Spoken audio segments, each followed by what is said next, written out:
Bonjour, je m'appelle Alexandre Hertic, je suis néphrologue à l'hôpital Foch à Suresnes. Et aujourd'hui, on va parler des grossesses chez les patientes insuffisantes rénales, hémodialysées ou greffées. La problématique étant que quand on a une insuffisance rénale, a fortiori sévère, beaucoup de modifications surviennent dans l'organisme qui de facto diminue la probabilité d'accoucher d'un bébé 9 mois plus tard, quoi. Donc, en pratique, pour situer le problème, aujourd'hui, une patiente qui serait atteinte d'une maladie rénale, qu'elle soit encore une fois insuffisante rénale ou greffée, reçoit la consigne de idéalement ne pas tomber enceinte si ses reins fonctionnent à moins de 40%, c'est-à-dire si le DFG est inférieur à 40 millilitres par minute. Et cette consigne est d'autant plus forte que la patiente a une protéinurie importante ou une hypertension artérielle difficile à contrôler. Ça, c'est la consigne générale et qui, en général, est suivie de l'information que quand la patiente aura accès à la transplantation et si son greffon marche bien, elle sera de nouveau dans une situation où le couple redeviendra fertile avec une probabilité d'accoucher d'un bébé sain et vivant de l'ordre de 75%, donc à peu près comme dans la population générale. Ayant dit ça, il faut évidemment savoir que les médecins doivent s'adapter et qu'on ne peut pas tenir le même discours chez une femme de 24 ans qui sera probablement greffée avant 30 ans et donc qui sera toujours dans un couple entre guillemets fertile avant 40 ans, ou si on est en face d'une patiente de 39 ans qui a 30% de fonction rénale et qui du coup n'aura pas un accès rapide à la greffe parce qu'elle n'est pas assez malade, entre guillemets. Et donc évidemment, ce type de consigne qu'on donne est adapté à la patiente et au couple qui est en face de nous. Quand les patientes ont une fonction rénale au-delà de 40% ou quand elles sont déjà greffées et après plus d'un an de greffe, on adapte les médicaments pour permettre que la grossesse se déroule sans risque et notamment sans risque de malformation liée aux médicaments que peuvent prendre ces patientes. Et la plupart du temps, encore une fois, avec les mêmes résultats que dans la population générale, la grossesse aboutit à un accouchement normal, souvent un peu prématuré parce que la grossesse est une épreuve pour les reins, oblige les reins à fonctionner davantage et donc peut être à l'occasion de lésions rénales qui seraient liées à la grossesse. Mais en général, tout se passe normalement. Y a-t-il un risque de transmettre une maladie, par exemple celle à l'origine de mon insuffisance rénale, au fœtus? Donc oui, en effet, il y a une proportion de patients, et en l'occurrence de patientes, qui ont une maladie rénale qui est génétiquement déterminée, comme on dit, c'est-à-dire qui est provoquée par une variation génétique dont on a hérité d'un de ses deux parents ou de ses deux parents. Et dans ces cas-là, on peut à son tour, en faisant un enfant, transmettre un des gènes responsables de la maladie. Il faut quand même garder en tête que la plupart des maladies génétiques, heureusement, en tout cas pour les maladies fréquentes, s'expriment assez tard dans la vie. Si on prend l'exemple de la polykystose rénale, c'est une cause d'insuffisance rénale terminale à l'âge adulte et parfois vers 40, 50, 60 ans, selon le gène dont on a hérité, et qu'évidemment, il est impossible de prévoir si une femme transmet une polykystose, par exemple, en 2021, quel sera le traitement en 2061, 2071. Donc, ce n'est pas forcément une cause de conseil génétique. Y a-t-il des statistiques relatives au taux de réussite de grossesse chez les patientes insuffisantes rénales chroniques, dialysées ou greffées? Alors, il y en a surtout dans la population des femmes qui sont greffées parce que là, les médecins ont tendance assez vite à donner un feu vert. Donc, encore une fois, après un an d'une greffe qui se passerait bien. Et là, donc, l'information générale, c'est que 75% des femmes transplantées, dont le greffon fonctionne à peu près normalement, accouchent d'un bébé vivant, en général un peu prématurément, c'est-à-dire que le terme moyen est aux alentours de 35 semaines d'aménorrhée, et d'un bébé qui en général fait 2,4 kg au lieu de 3 kg. Donc, on donne l'information à une patiente transplantée qui va bien, que si elle tombe enceinte, elle mènera sa grossesse jusqu'au bout, mais en accouchant un peu plus tôt d'un bébé de poids un peu diminué par rapport à la population générale. Mais malgré tout, ça reste une information très positive. Chez les patientes dialysées, il y a beaucoup moins de données parce que la consigne des médecins est en général de déconseiller la grossesse, mais c'est une consigne qui évolue parce qu'en fait, avec la meilleure compréhension qu'on a des modifications induites par la grossesse et la meilleure adaptation de la dialyse chez les femmes enceintes, tout le monde a l'expérience de grossesse qui finalement, contre toute attente, se sont bien déroulées. Mais c'est vrai qu'on n'a pas de grosse série de patientes dialysées qui ont accouché. Dans l'insuffisance rénale, c'est très complexe parce qu'on risque de mélanger des femmes qui ont une fonction rénale finalement quasiment normale et des femmes qui ont une insuffisance rénale sévère. Et la vérité, c'est que le risque de problème, et en particulier de problèmes graves jusqu'à la mort fœtale, est proportionnel à l'insuffisance rénale. Et c'est pour ça qu'on continue à déconseiller la grossesse quand la fonction rénale est inférieure à 40%, sachant que, comme je l'ai déjà dit, on s'adapte et que si on est dans les 2 dernières années de fertilité d'un couple, ben on peut malgré tout autoriser la grossesse, ça ne veut rien dire, mais disons être un petit peu plus souple et tenter d'accompagner du mieux qu'on peut le couple qui souhaite avoir un enfant dans un contexte d'insuffisance rénale. Alors, les données que je viens de vous dire sont issues de registres américains et australiens. Et en réalité, on n'a pas de registre européen. Or, c'est des populations, comme vous savez, qui sont assez différentes.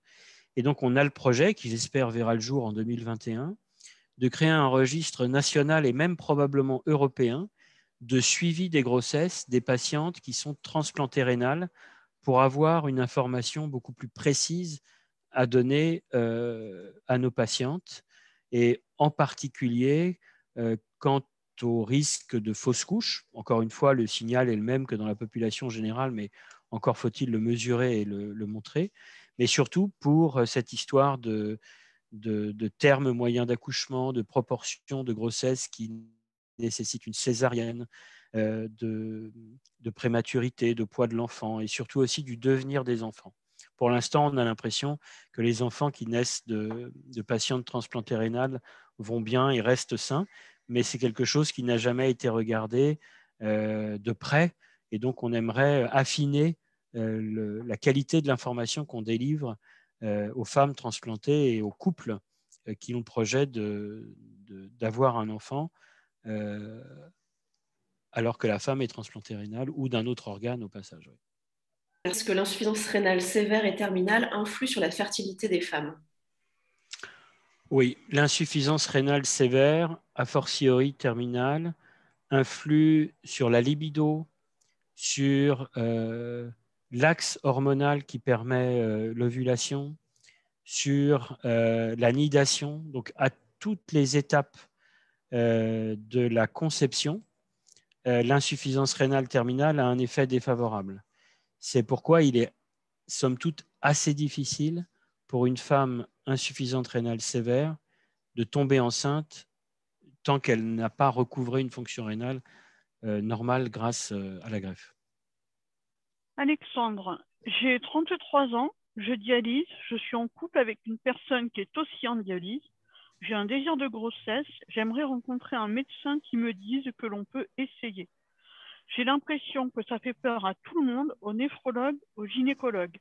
Qu'en pensez-vous? Alors, j'en pense que vous touchez juste, c'est-à-dire que dans toutes les disciplines, un projet de grossesse va préoccuper les médecins qui prennent en charge la maladie chronique, qu'elle soit rénale ou qu'elle soit d'un autre organe. Et je peux vous dire d'expérience que quand une femme enceinte est hospitalisée et qu'elle a une comorbidité, il y a en effet un stress ambiant qui est assez palpable. Quand on est au stade de la dialyse, il y a une première difficulté de fertilité, on a dit, c'est-à-dire que la probabilité de tomber enceinte est faible. La probabilité au passage de tomber enceinte quand en plus le conjoint est lui-même en dialyse, ce qui peut également retentir sur la fertilité masculine cette fois-ci, est parfois encore plus faible. Et le couple, avec un ou deux insuffisants rénaux sévères, reçoit le plus souvent l'information assez générale que c'est une mauvaise idée et que le projet est déconseillé pour des raisons médicales. Encore une fois, les temps changent. La plupart des néphrologues qui travaillent dans des centres de dialyse finissent par avoir l'expérience de femmes qui ont réussi à tomber enceintes et qui ont réussi à mener à bout leur grossesse, qui suppose beaucoup d'adaptation et de la patiente et du centre de dialyse, puisqu'en fait, pour permettre une croissance fœtale normale, les patientes dialysées et même les patientes insuffisantes rénales sévères qui ne sont pas encore dialysées vont devoir être dialysées tous les jours pour que l'urée ne soit pas trop élevée dans leur sang et qu'il n'y ait pas trop de liquide amniotique. Au lieu d'être dialysées 12 heures par semaine, comme la plupart des dialysés chroniques, vont être dialysées en moyenne 20 heures par semaine, ce qui veut dire à peu près tous les jours, sauf le dimanche, et 3 à 4 heures par jour. Donc, une femme dialysée qui entreprend un projet de grossesse doit avoir ce courage d'accepter un traitement par dialyse quasiment quotidienne, ce qui est évidemment extrêmement contraignant, éprouvant. Et évidemment, il faut que les néphrologues et le centre de dialyse s'adaptent également. Je suis actuellement hémodialysée à domicile. Dans le cadre d'une grossesse, j'ai compris qu'il faudrait que je dialyse tous les jours. Est-ce que je pourrais continuer à faire ma dialyse quotidienne à domicile? Alors, il n'y a rien d'écrit dans le marbre. Ça, c'est une question, on va dire, très moderne qu'on n'aurait jamais osé poser il y a 10 ans. Ce qu'il est probablement raisonnable de préconiser, c'est au moins que la modification du rythme de dialyse soit au début très encadrée, c'est-à-dire qu'on repasse en dialyse en centre pendant peut-être les premières semaines, et si tout se passe bien, de repasser en dialyse au domicile, mais évidemment avec une connexion étroite et une communication qui doit être très fluide entre la patiente et ses soignants de dialyse. Et un peu comme au début, que la fin de grossesse soit de nouveau encadrée, c'est-à-dire quand on se rapproche du terme où le fœtus est mature, c'est-à-dire après 34 semaines d'aménorrhée, qu'on retourne en centre parce que c'est le moment où on va probablement accoucher et là, on a besoin d'une sécurité maximum, quoi. Est-ce qu'une grossesse en dialyse pourrait ralentir ou limiter mon accès à un greffon? Alors, là, il faut savoir que en population générale, oublions le contexte de maladie rénale, une femme enceinte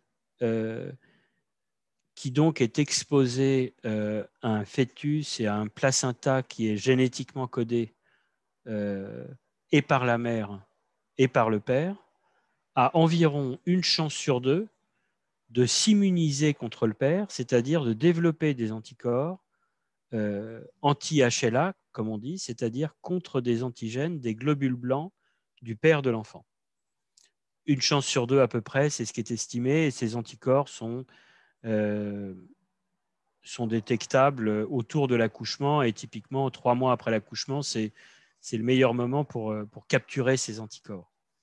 Et donc, si on fait un enfant, effectivement, on a une chance sur deux de voir apparaître des anticorps anti-HLA qu'on n'avait pas avant, si on n'a pas eu d'enfant avant avec cet homme. Mais si on a déjà eu des enfants, le risque ne bouge pas et donc la grossesse ne doit pas être déconseillée. Si on n'a pas eu d'enfant avec cet homme, en effet, on risque de s'immuniser. Alors rarement au point de se barrer tout accès à la greffe, mais c'est vrai que ça peut le diminuer un petit peu. C'est une information réaliste qu'il vaut mieux donner. Pour nuancer ce que je viens de dire, si on est déjà greffé et donc déjà sous traitement anti-rejet, la probabilité d'arriver à s'immuniser contre les antigènes HLA du père est quasiment nulle. C'est de l'ordre de 4%. Donc, contrairement à une idée reçue, quand on est transplanté et donc déjà sous traitement immunosuppresseur, la probabilité de faire un rejet en accouchant à cause de la grossesse est probablement quasiment nulle si on prend bien ces médicaments et si les concentrations des immunosuppresseurs sont bien surveillées tout au long de la grossesse, ce qui est une précaution très importante parce que quand on tombe enceinte, le métabolisme des médicaments change, notamment dans le foie, le volume du sang circulant augmente et donc il y a des adaptations à faire qui probablement sont essentielles justement pour éviter l'immunisation contre le père de l'enfant et parfois par malchance, si le père de l'enfant partage des antigènes avec le donneur d'organes contre le greffon. Merci Alexandre. Il faut au moins un an post-greffe pour avoir une grossesse dans de bonnes conditions. Pourquoi? Alors, je confirme. Autant j'ai insisté à plusieurs reprises sur le fait qu'en 2021, il fallait être souple et s'adapter au projet du couple qui est en face de nous, autant autoriser, entre guillemets, une grossesse dans la première année de greffe est déraisonnable. D'une part, parce que dans la première année de greffe, on prend des médicaments qui sont tératogènes et qu'on ne peut pas enlever. Et je pense notamment aux médicaments contre le virus cytomégalovirus, qu'il est parfois difficile d'enlever. Mais je pense aussi au virus lui-même qui peut circuler si on arrête ce médicament de peur qu'il soit tératogène. Et donc la première année de greffe est une année où le risque de malformation de l'enfant est trop grand et je pense vraiment qu'il ne faut pas courir ce risque. Au-delà d'un an, on peut adapter tous les médicaments pour qu'il n'y ait rien de tératogène, aucun traitement à l'origine de malformation, mais dans la première année, c'est vraiment impossible. Alexandre, les traitements anti-rejet ont-ils un impact sur la fertilité? Certains, oui. Mais la plupart des antirejets, non. En pratique, le médicament qui aujourd'hui est vraiment un frein à la fertilité est un médicament anti-rejet qu'on prescrit finalement encore assez peu, qui s'appellent les inhibiteurs de la mTOR. Donc pour ceux qui l'ont peut-être, la rapamycine ou l'éverolimus, qui diminue la spermatogénèse, donc qui diminue la fertilité masculine. Mais on ne peut pas en dire autant des autres anti-rejets. Il y a eu une grande polémique il y a quelques années parce que le Celcept, le mycophénolate méfotil, est un médicament qui est tératogène et par conséquent, quand une femme transplantée sous Celcept, puisque c'est un médicament très largement prescrit, a un projet de grossesse, eh bien, on le remplace par l'Immurel, qui lui n'est pas tératogène, et on le remplace assez tôt, c'est-à-dire dès le projet de conception, et en pratique, une femme qui est sous Celcept doit avoir le Celcept interrompu au moins 6 semaines avant la conception. Et ça, on le sait, on le fait, et quand on fait ça, tout se passe très bien. La polémique est née du fait que le principe de précaution a voulu que, et veut encore, que on déconseille chez les hommes sous Celcept de procréer. En fait, cette consigne vient du fait que des métabolites, donc des produits de dégradation du Celcept, sont détectables dans le sperme des hommes qui sont exposés au Celcept, mais aucune donnée, et pourtant il y a eu beaucoup de grossesses, aucune donnée n'a montré que des enfants d'hommes sous Celcept, par exemple parce qu'ils étaient transplantés d'un organe, avaient davantage de malformations qu'en population générale. Et donc, même si on fait parfois signer des documents disant il est interdit pour un homme d'avoir des enfants sous Celsept, officiellement, dans le cabinet de consultation, on explique qu'il n'y a aucun risque, que ça relève du principe de précaution. Et avec tout le recul qu'on a, on peut procréer en toute sécurité quand on est exposé au Celsept. Les anti-rejets présentent-ils un risque dans le cadre d'un projet d'enfant? Alors, typiquement, une transplantée, quel que soit l'organe, aura 3 médicaments. Des corticoïdes, du Celsept et ce qu'on appelle des anticalcinérines, donc de la cyclosporine ou du tacrolimus. Les corticoïdes ont été un temps accusés d'augmenter la fréquence des becs de lièvre. Aujourd'hui, avec des dizaines et des dizaines de milliers de grossesses, on sait que cette donnée est fausse, que le surrisque est nul, et donc on continue les corticoïdes qui, c'est un peu technique, mais sont complètement métabolisés le placenta, de sorte que le fœtus n'y est pas du tout exposé. Donc corticoïdes, non. Le Celsept, oui, je l'ai dit, c'est dangereux. Une femme qui veut un enfant doit avoir son Celsept remplacé par de l'Immurel au moins 6 semaines avant la conception, sans quoi elle s'expose à un risque de fausse couche. Là, c'est un vrai risque. Et si le Celsept n'est pas interrompu, à un risque de malformation, essentiellement du visage, des oreilles, de la sphère ORL. Et donc, il est impératif de suspendre le Celsept quand il y a un projet de grossesse et de le remplacer par un autre. Les anticalcinérines ont la réputation de ne pas donner de problème. Il est évident qu'ils ne sont pas tératogènes. Il n'y a pas de surrisque de malformation quand on est transplanté, encore une fois. En revanche, ce qu'on observe et qui est compliqué à analyser, c'est qu'une transplantée sur 2, comme je l'ai dit tout à l'heure, accouche un peu trop tôt d'un enfant un peu plus petit que la moyenne. Et il n'est pas exclu que ce soit un effet secondaire, en tout cas indésirable, des anticalcinérines. Mais c'est compliqué à prouver parce que les transplantés ont d'autres facteurs de risque que le traitement anti-rejet. Elles ont en général une maladie rénale, pas toujours une fonction rénale parfaite, parfois reçu d'autres traitements, parfois une maladie rénale encore active, parfois une hypertension artérielle. Donc, c'est un petit peu compliqué de faire la part des choses. Mais en tout cas, globalement, à part le Celsept, on peut transmettre une information très, très rassurante aux transplantés quant aux médicaments. Est-ce que la grossesse peut affecter la durée de vie du greffon, altérer la fonction rénale? Non, donc toujours d'après ces registres américains et australiens, la grossesse n'a pas d'impact sur la durée de vie du greffon. Autrement dit, il n'y a pas de raison de déconseiller une grossesse chez une transplantée au prétexte que ça va peut-être raccourcir la durée de sa greffe et donc la précipiter vers le retour en dialyse. Je nuance quand même, puisque au début, je disais qu'on déconseillait la grossesse quand on a moins de 40% de fonction rénale. Les transplantés n'ont pas toujours 100% de fonction rénale, comme vous le savez. Et donc, une patiente transplantée qui serait, malgré la greffe, peut-être parce que le greffon est ancien, peut-être parce que la maladie est revenue, qui aurait une fonction rénale précaire, moins de 40%, enfin, a fortiori si c'est 20-30%, etc. Et dans une situation, comme sur ses reins propres, comme on dit, où la grossesse peut avoir un impact délétère.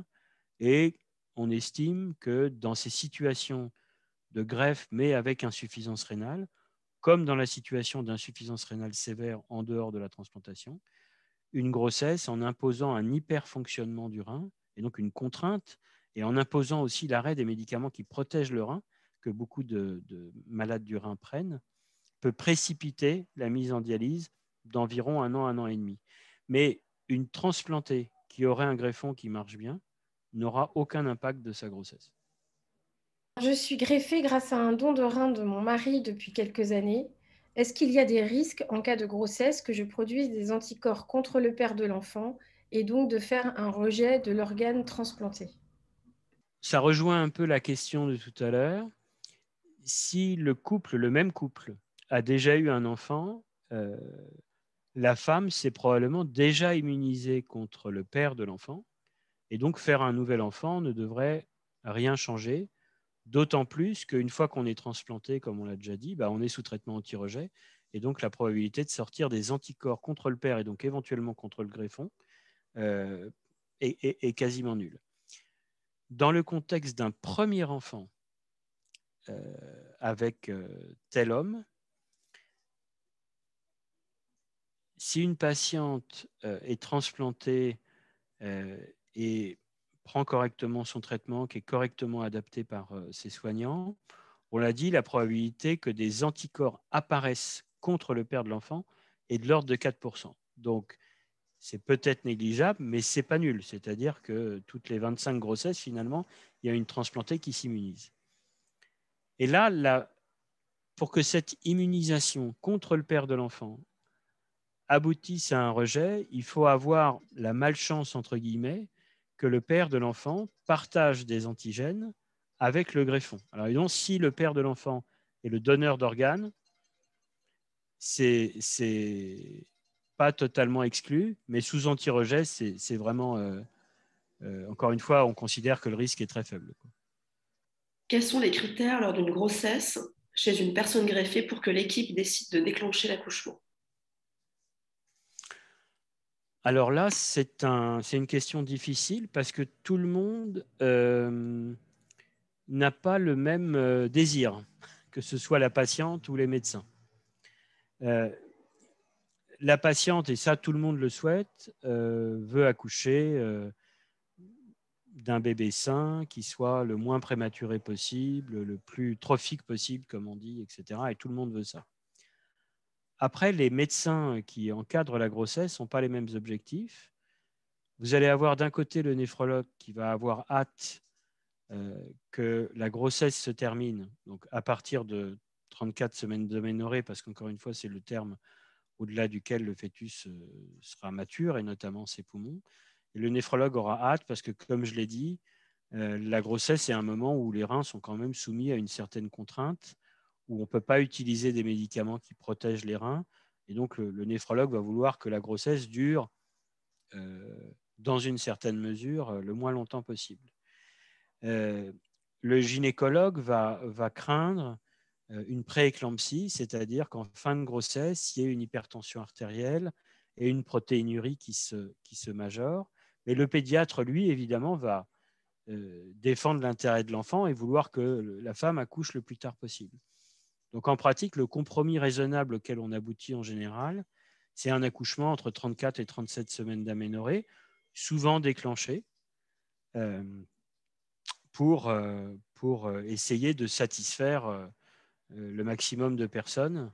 Mais en tout cas, il serait vraiment déraisonnable de tenter d'aller jusqu'à 42 semaines d'aménorrhée avec un enfant de 3,5 kg, etc.